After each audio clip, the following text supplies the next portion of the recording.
আসসালামু আলাইকুম রহমতুল্লাহ। প্রিয় দেশবাসী, যেই ভাইকে দেখতেছেন ভিডিওতে, উনি হচ্ছেন আমাদের পীর সাহেব চরমনায়ের একান্ত সফর সঙ্গী।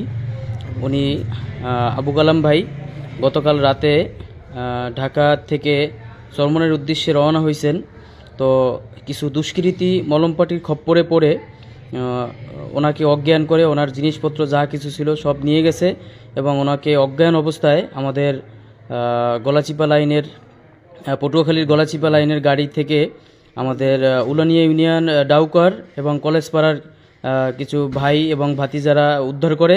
তারপরে আমাদের সাথে যোগাযোগ করতে একটু দেরি হয়েছে যদিও, কিন্তু আমাদের সাথে যখন যোগাযোগ করে ছবি দেয় তখন আমরা ওনাকে চিনতে পারি।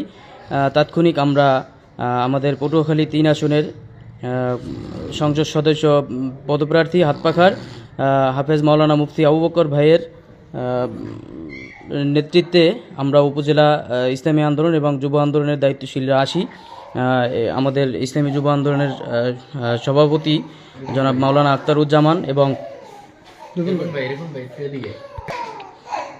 এবং আমাদের গলাচিপা পৌরসভার ইসলামী আন্দোলনের সভাপতি জনাব জননেতা নাজমুল হুদা রিপন ভাই এবং আমাদের মনির ভাই প্রচার সম্পাদক, এবং আমি মোহাম্মদ আব্দুল কাইয়ুম, ইসলামী যুব আন্দোলন বাংলাদেশ গলাচিপা উপজেলা শাখার প্রচার সম্পাদক। আমরা এখন আবু কালাম ভাইয়ের সাথেই আছি।